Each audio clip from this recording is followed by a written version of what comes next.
साथियों नमस्कार। साथियों आज कई दिनों बाद वीडियो आ रहा है, उसके लिए मैं माफ़ी चाहता हूं। बीच में तबीयत ख़राब हो गई थी, गला बहुत ख़राब हो गया था।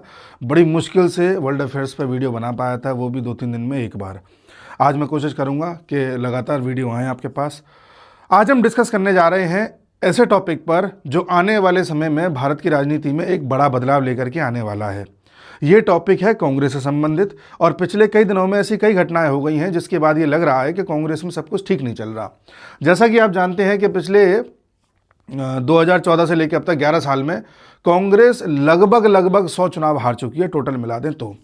और ये सभी चुनाव राहुल गांधी के नेतृत्व में लड़े गए हैं। अब इतने चुनाव हारने के बाद आदमी कब तक झेले, कब तक बर्दाश्त करे, इसलिए अब नया विकल्प सामने आ रहा है।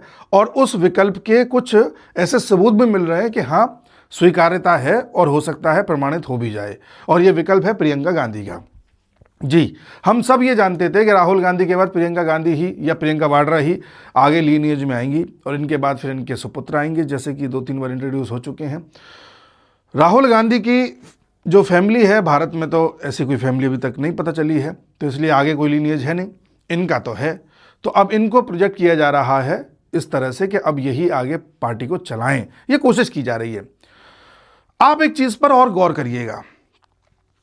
पिछले साल जब 2024 में लोकसभा के चुनाव खत्म हुए थे, उसके बाद मोदी जी लोकसभा में भाषण दे रहे थे, तब उन्होंने एक बात कही थी कि ये जो कांग्रेस है ये एक परजीवी पार्टी है, और ये लोकल पार्टीज के साथ मिलकर के चुनाव लड़ती है और उन्हीं के वोट बैंक को खा जाती है। और विद द टाइम हमने देखा ये होते हुए भी, चाहे दिल्ली हो, चाहे महाराष्ट्र हो, चाहे हरियाणा हो, चाहे बिहार हो, बिहार में तो सबसे ज़्यादा, हर जगह कांग्रेस ने ये कोशिश करी कि कैसे भी मुसलमानों का वोट हम अपने पास ले लें और जो रीजनल पार्टी वहाँ की हैं उनके वोट बैंक को घटा दें।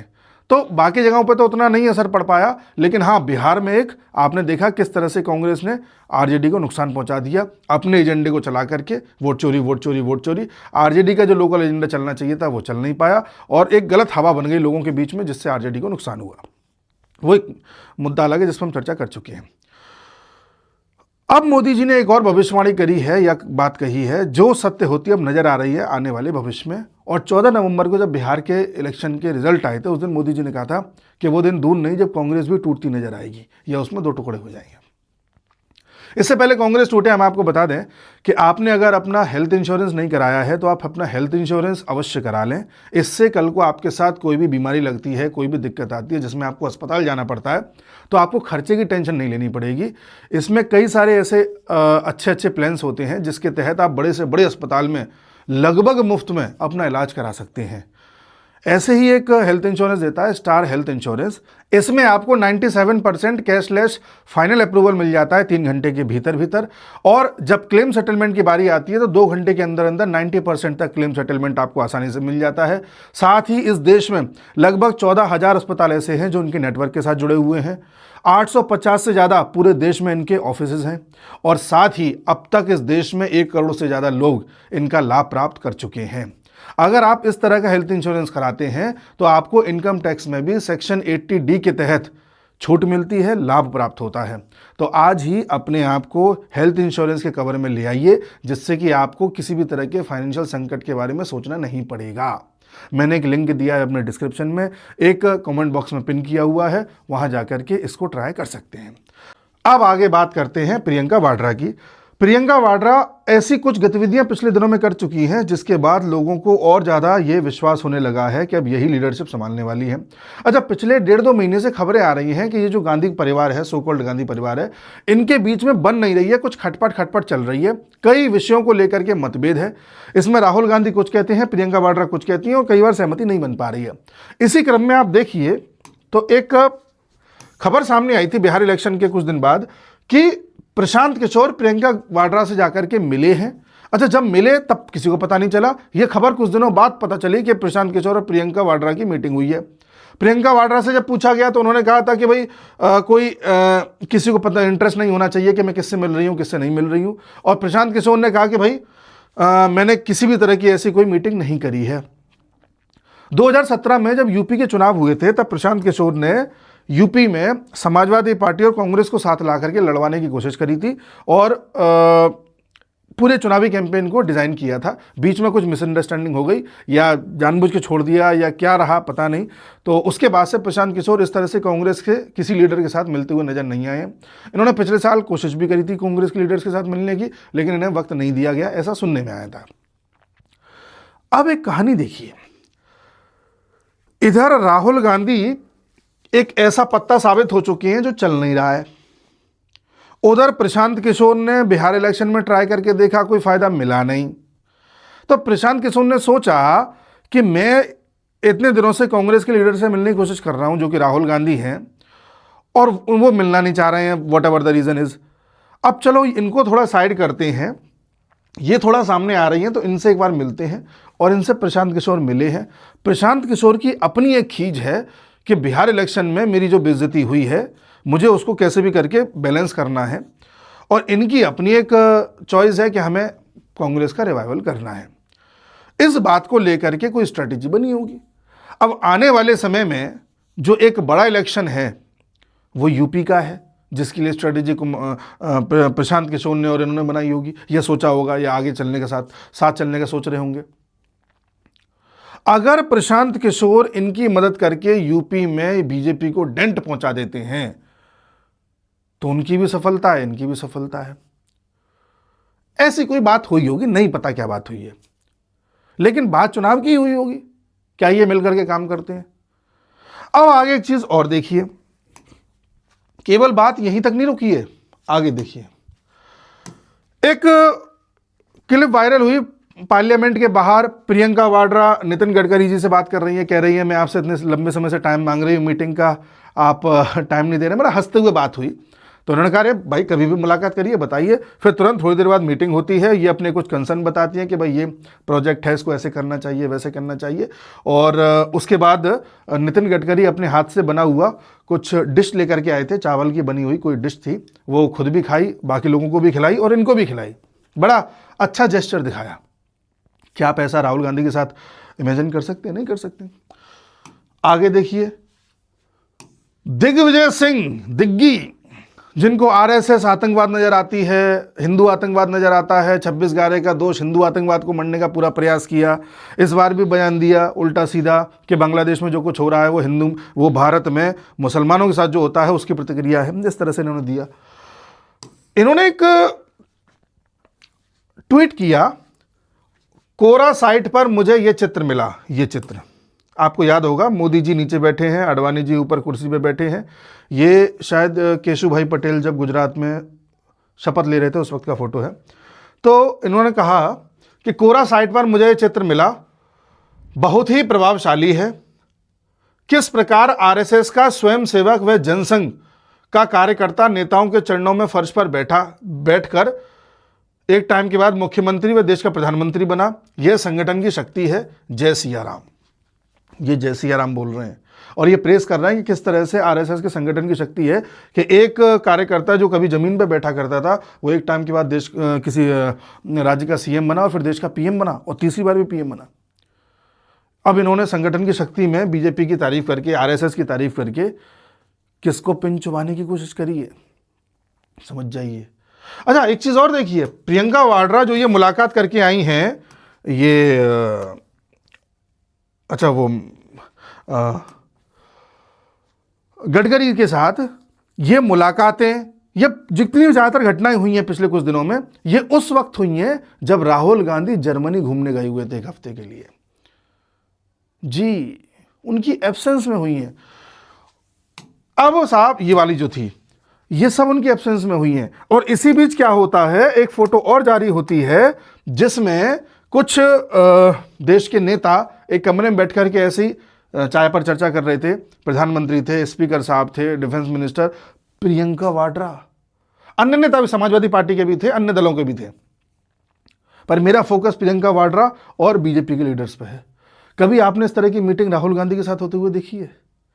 प्रियंका वाड्रा बड़ी कंफर्टेबल थी बात करने में। चाय पर चर्चा हुई है, राहुल गांधी ने आज तक चाय नहीं पी प्रधानमंत्री के साथ। आप समझिए, मैं बताऊंगा ये पूरी थ्योरी चल क्या रही है, किस तरफ जा रहे हैं। दिग्विजय सिंह एक बगावती टाइप का सुर आलाप रहे हैं। कांग्रेस की वर्किंग कमेटी की मीटिंग होती है दिसंबर में हर साल, तो वो हो रही थी। उससे पहले इन्होंने ट्वीट किया था, फिर बाद में जब वर्किंग कमेटी की मीटिंग हुई थी उस वक्त भी इन्होंने CWC की मीटिंग में भी इन्होंने उन पॉइंट्स को उठाया कि किस तरह से संगठन में कोई इलेक्शन नहीं हो रहा है, कांग्रेस के संगठन में इलेक्शन की सुविधा होनी चाहिए, जिस हिसाब से अध्यक्ष वगैरह वो सब चुने जाएं प्रॉपर तरीके से, और बातों को रखने का एक अच्छा अवसर देना चाहिए। वही सारी शिकायतें जो लोगों को राहुल गांधी से होती हैं। इनडायरेक्टली बात ये उठ रही है कांग्रेस में कि कैसे भी करके कांग्रेस का रिवाइवल तभी हो सकता है जब एक प्रॉपर ऐसा चैनल हो कि टैलेंटेड आदमी ऊपर आए। केवल एक ही परिवार जो कह रहा है वो होता रहे। अब राहुल गांधी अपनी मस्ती में मस्त रहते हैं, फॉर्मेलिटी के लिए आके चुनाव से 2 दिन पहले भाषण दे दिया, चुनाव खत्म करा के तुरंत विदेश भाग गए, 20-25 दिन विदेश रह आए, फिर आकर के थोड़ा सा भाषण दे दिया, कैजुअल तरीके से रह रहे हैं, जेब में हाथ डाल के घूम रहे हैं। फिर होता नहीं, एक लड़का जिस पे जबरदस्ती का दबाव है कि हाँ भाई पिताजी की बहुत बड़ी शोरूम है तो उसमें जाके थोड़ी देर बैठे आओ, तो जबरदस्ती जाना पड़ रहा है। हाँ पिताजी बताओ, अच्छा आज इतने ऑर्डर हो गए, ठीक है, फिर चल दिए। तो इस तरह के कैजुअल अप्रोच से कांग्रेस तो रिवाइव नहीं होने वाली, ये अब सब समझ गए हैं। कुछ लोग जो कांग्रेस से लंबे समय से जुड़े थे वो कांग्रेस से बाहर हो चुके हैं विद द टाइम। आप गुलाम नबी आज़ाद को देख लीजिए, आप ज्योतिरादित्य सिंधिया को देख लीजिए, खुद तो गए ही गए, अपने साथ कुछ विधायकों को ले गए, पूरा का पूरा क्षेत्र ले गए वो। आप आसाम के CM हेमंत बिस्व शर्मा को देख लीजिए, कांग्रेस से बाहर हुए, खुद तो बाहर हुए पूरा का पूरा नॉर्थ ईस्ट एक तरीके से कांग्रेस के हाथ से ले गए, और आज देखिए कितने चर्चित नेता हैं वहाँ के। सचिन पायलट जाते जाते रह गए, पूरा उन्होंने प्रोग्राम बना लिया था जाने का, अब कैसे अशोक गहलोत ने उन्हें रोक लिया नहीं पता। तो कांग्रेस में जितने भी टैलेंटेड लोग थे वो सब बाहर हो चुके हैं या जा चुके हैं, एक आध दो बच्चे हैं। शशि थरूर आप देख लीजिए, शशि थरूर किन कारणों की वजह से अब तक कांग्रेस में है नहीं पता, लेकिन उनके सारे काम ऐसे हैं जो बीजेपी को ये दर्शाते हैं कि बीजेपी की टीम में है वो। अब आप देखिए जयराम रमेश को, जयराम रमेश अभी कांग्रेस में इसलिए है क्योंकि जयराम रमेश जो कहते हैं या जयराम रमेश और राहुल गांधी में एक अच्छी पटती है। ठीक है साहब, राहुल गांधी कहते हैं कि अरे भाई ये काम करो, ये दिग्विजय सिंह बड़े इस तरह के ट्वीट कर रहे हैं, क्या चक्कर है, इनका जरा रिप्लाई करो। जयराम रमेश कहते हैं ठीक है सर मैं करता हूँ। जयराम रमेश पूरा रिप्लाई तैयार करते हैं, वो रिप्लाई तैयार करके भेजते हैं मल्लिकार्जुन खड़गे को कि काम करिए, ये पूरा रिप्लाई है इनके ट्वीट पर, ये रिप्लाई खड़गे जी आप कर दीजिए। ऐसे कहानी चलती है। तो इसलिए जयराम रमेश कांग्रेस नहीं छोड़ रहे हैं, इसी प्रकार से 2-4 नेता और नहीं छोड़ रहे हैं, बाकी लगभग टैलेंटेड नेता बाहर हो चुके हैं और कांग्रेस पूरी तरह से इस समय खत्म ही हो चुकी है। प्रियंका वाड्रा ने एक बात और कह दी इस बार पार्लियामेंट में। प्रियंका वाड्रा ने एक बहस के दौरान कहा, अभी जब सेशन चल रहा था, कि ऐसा है, शायद मोदी जी से ही कहा था कि मोदी जी ऐसा है कि हर चीज़ का दोष नेहरू पे मरना, बार बार पास्ट में जाकर के उन्हीं बातों को करना। एक काम करते हैं, कोई एक दिन डिसाइड कर लेते हैं और एक तरफ से सारी बातें पास्ट की कर लेते हैं और फिर ख़त्म करके फिर जो करंट इश्यूज़ हैं उन पर चर्चा करते हैं। इन्होंने बात तो सही कही थी, ये बिल्कुल सही बात कही थी इन्होंने, जो बात राहुल गांधी कभी नहीं कह पाए।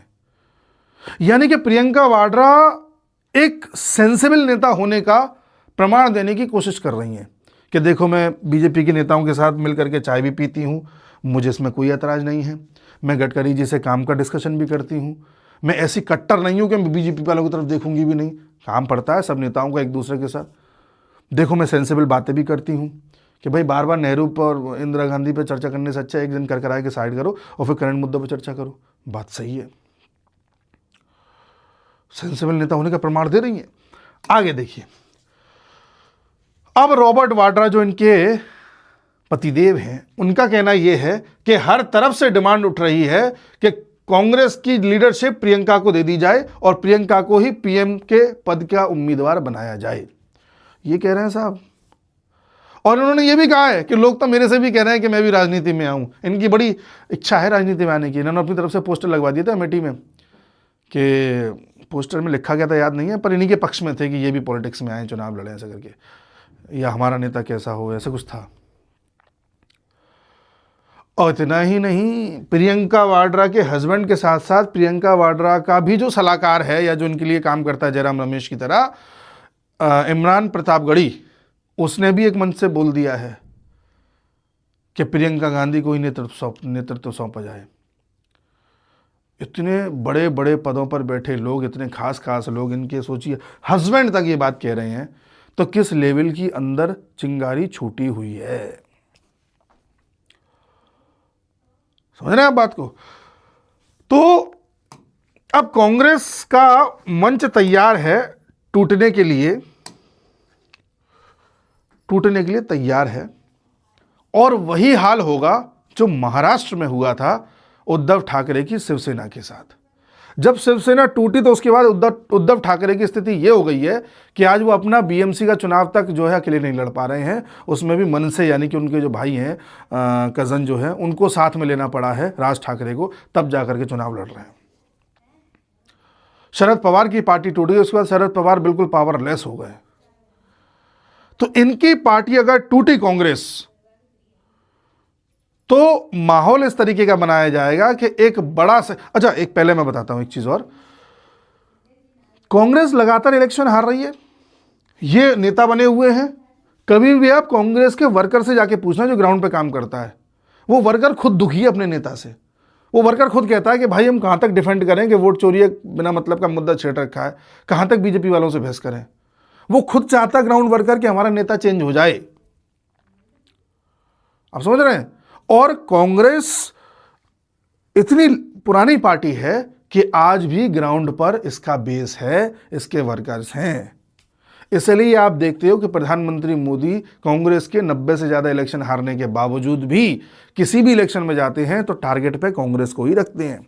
आप सोचते होंगे कि भाई प्रधानमंत्री मोदी दिल्ली में चुनाव हो रहा था जब, तब भी कांग्रेस को निशाना बना रहे थे, महाराष्ट्र में भी ज़्यादातर कांग्रेस को निशाना बनाया, हरियाणा में तो खैर बनाया ही, बिहार में भी बनाया। कांग्रेस जब इतनी कमज़ोर हो चुकी है, इतनी टूट चुकी है, जीत ही नहीं पा रही है, फिर भी प्रधानमंत्री मोदी कांग्रेस को निशाना क्यों बनाते रहते हैं? लोकल पार्टी को टारगेट करें। इसलिए बनाते हैं क्योंकि उनको पता है कि किसी भी पार्टी की जो ताकत होती है वो उसका ग्राउंड बेस होता है, ग्राउंड वर्कर होता है। ठीक है, वो पार्टी 90 चुनाव हार गई, लेकिन फिर जीतने की भी ताकत रखती है क्योंकि उसका कैडर तैयार है पूरा। उस कैडर में बस एक उमंग भरने की आवश्यकता है, एक सिंक्रोनाइजेशन करने की आवश्यकता है, एक तरीके से अलाइन करने की आवश्यकता है। वो कैडर फिर से उस पार्टी को जिंदा कर सकता है। इसलिए बार बार बार बार बार बार बार बार हथौड़ा मारते रहो। आपको खूब लग रहा है कि लकड़ी कमजोर हो गई है, टूटने वाली है, लेकिन फिर भी मारते रहो मारते रहो मारते रहो मारते रहो मारते रहो। समझ रहे हैं आप? ये वो कोशिश है प्रधानमंत्री मोदी की। अच्छा, इस पार्टी को अगर आप तोड़ दोगे 2 हिस्सों में तो उससे फायदा क्या होगा? 2 हिस्सों में तोड़ने में बीजेपी इनकी मदद कर सकती है, क्योंकि देखो इतना लंबा समय हो गया इनका परिवार देश पर शासन करता आया प्रधानमंत्री के रूप में, और ह्यूमन टेंडेंसी होती है कि अगर एक घर में एक ही व्यक्ति को लगातार प्रोजेक्ट किया जाता रहे, वो हारता रहे, तो दूसरे की भी इच्छा जागृत होती है यार कि कम से कम फिर मैं आगे आऊँ, मेरे बच्चे आगे आए, तुम्हारा क्या है, तुम्हें इंटरेस्ट नहीं है तो। पर अड़ंगा कहाँ अड़ेगा कि भाई ये हो सकता है अपने साथ कुछ सांसदों को ले आए, या अब सांसदों की दम दिखा करके ये बता दे कि भाई मेरे साथ समर्थन ज़्यादा है। ऐसी स्थिति में आप जानते हैं मोटा भाई इन सब चीज़ों में बड़े एक्सपर्ट हैं कि आप टेंशन मत लीजिए, हम आपका काम कराएंगे। और अगर कांग्रेस 2 हिस्सों में टूटती है तब सबसे ज़्यादा कंफ्यूज कौन हो जाएगा? Ground worker. अगर कांग्रेस 2 हिस्सों में टूट गई तो इससे ताकत मिलेगी बीजेपी को, क्योंकि ग्राउंड वर्कर कंफ्यूज हो जाएगा कि यार मैं कौन सी वाली कांग्रेस का वर्कर हूँ, प्रियंका वाली या राहुल वाली। फिर नया चुनाव चिन्ह मिलेगा। आप समझ रहे हैं? नई तरीके से सारी चीज़ें उस पार्टी में होंगी, और वहां पर जब वर्कर कमजोर हो जाएगा या 2 हिस्सों में टूट जाएगा वर्कर, वहां कमजोर वास्तव में कांग्रेस होगी। आज मान लो ग्राउंड पर कांग्रेस के 100 वर्कर हैं पूरे देश में, मान लो, और जब कांग्रेस 2 हिस्सों में टूट जाएगी तो पता चला कि 50 इनके साथ चले गए, 50 इनके साथ चले गए, ये मान लो 60 इनके साथ चले गए, 40 इनके साथ चले गए। तब 40-60 या 50-50 हो गए। पहले से तो कमजोर हो गई ना इंडिविजुअल पार्टी। पहले एक पार्टी के पास 100 थे, अब 100 वाली तो कोई पार्टी नहीं रही, या तो 50 वाली है, 60 वाली है, 40 वाली है, तो वहां कमजोर होगी पार्टी। और ऐसी स्थिति में यह भी हो सकता है कि डील ये भी करवाई जाए कि तुम एक काम करो, हम तुम्हारी पार्टी तोड़वाते हैं, टेंशन मत लो, कुछ सांसद तुम्हारे पक्ष में कराते हैं, बट हमें 32 सांसद दे दो, तुम पे तो 99 है, क्या पता वो 32 सांसद यहां मिल जाए, बीजेपी का 272 पार हो जाए। 272 भी बीजेपी को पार करना है, क्योंकि वो भी बड़े बड़े डिसीजंस लेने हैं, समझिए। और 272 भी ना हो तो कम से कम 272 में से 12 कम कर दीजिए, सॉरी 32 और चाहिए ना, 12 कम कर दीजिए, 20 मिल जाए बस। प्रियंका कह देगी ठीक है मैं आपको 20 सांसद देती हूँ, आप मदद कीजिए मेरी पार्टी को तोड़वाने में। पार्टी तोड़ना भी इनके लिए आसान नहीं रहेगा। तो देखिए अंदर ही अंदर डील्स क्या चल रही हैं। ये सारी चीज़ें 1-1.5 हफ्ते में हो जाना, राहुल गांधी की एब्सेंस में हो जाना, ठीक है वो जो मीटिंग हुई थी प्रशांत किशोर वाली वो सबसे पुरानी है, लेकिन ये सारी चीज़ें इतनी तेज़ी से हुई हैं और एब्सेंस में हुई हैं, इतनी हंसते हंसते हुई हैं कि कुछ ना कुछ सुगबुगाहट है। और ऐसा नहीं होगा कि बीजेपी इसमें अपने कुछ सांसदों को लेकर के ना आए, ऐसा हो ही नहीं सकता। और सुनिए, प्रशांत किशोर भी शांत नहीं बैठेंगे। प्रशांत किशोर भी प्रियंका से कहेंगे कि हाँ हाँ तुम तोड़ लो अलग हो जाओ, मैं तुम्हारी पार्टी को नए तरीके से तैयार करवाऊंगा। उनमें एक अलग जोश है। पर वो ये भूल रहे हैं कि यूपी को अगर उन्होंने टारगेट लिया तो इस बार वो बिहार से भी बुरा मुंह की खाएंगे, क्योंकि यूपी में वो अपना कितना भी गणित लगा लें कि अच्छा मैं ये वाला मुद्दा छेड़ दूं तो यहाँ पर इतने वोट, अच्छा ये वाली जातीय समीकरण छेड़ दूं तो यहाँ पर इतने, वो गणित लगाते हैं ज़्यादा। ये गणित वहाँ चल जाता है जहाँ ज़्यादा तगड़ी हवा ना हो। ये गणित अगर वो चलाते अगर ढंग से तो हो सकता है दिल्ली में चल जाता, हो सकता है महाराष्ट्र में चल जाता, कहीं भी चल जाता। यूपी में नहीं चल सकता, क्योंकि यूपी में लगभग आदमी योगी का फैन है, कट्टर समर्थक है योगी का। और जब जहाँ इस तरीके के लोग फैन होते हैं वहाँ ये कुछ नहीं कर पाएंगे। तो ये सारे समीकरण हैं। आप पॉलिटिक्स में देखिए एक बड़ा बदलाव आने वाला है, एक बहुत बड़ा खेल होने वाला है अगले 6-8 महीने, बड़े इंटरेस्टिंग है अगले 6-8 महीने, इन्हें आसान मत मानिए आप। तो ये एक घटना हो रही है, इस घटना पर नज़र बनाए रखिएगा। मैं तो इस घटना में जो मैक्सिमम संभावना देख रहा हूँ वो देख रहा हूँ कि 20-25 सांसद टूट करके उधर जा रहे हैं। अब वो टूट के उधर नहीं जा पाएंगे, डिफेम वो लग जाएगा उन पर, दल बदल कानून लग जाएगा। लेकिन जब वो इधर से उधर होने का प्रयास करेंगे या टूटने का प्रयास करेंगे या नई पार्टी बनाएंगे, जो कुछ भी होगा, सांसद ही चली जाएगी, दोबारा चुनाव होगा 30 सीटों पे, तो फिर वहाँ देख लीजिएगा आप कौन जीतेगा। तो मुझे ज़्यादा से ज़्यादा ये होता दिख रहा है। बाकी एक चीज़, कांग्रेस टूटेगी ये भी दिख रहा है, कांग्रेस और कमज़ोर हो जाएगी ये भी दिख रहा है, और प्रियंका वाड्रा कोई बहुत बड़ी इंदिरा गांधी बन के आएंगे ऐसा भी नहीं है। ये अपने कई पहले बयानों से दिखा चुकी हैं कि मैं भी इसी टाइप की हूँ कुछ। वो इस बार संभल के इसलिए खेल रही हैं कि कोई इन्हें समझा के ये सब करवा रहा है, ठीक है। ये इतना भी नहीं संभल पाते, इनके बड़ा कैजुअल और लूज टेम्परामेंट आदमी है। ये थोड़ी सी इनसे टेम्परामेंट में थोड़ी सी अभी कायदे से काम ले रही हैं, बट पार्टी संभाल के चल सकें, लीडरशिप बना के चल सकें, लोगों को होल्ड करके चल सकें, वो इनके अंदर भी नहीं है। आप समझ रहे हैं? तो ये सब चल रहा है। बाकी जो भी अपडेट आती है वीडियो लेकर के आऊँगा, और मिलते हैं अगले वीडियो में। तब तक के लिए नमस्कार।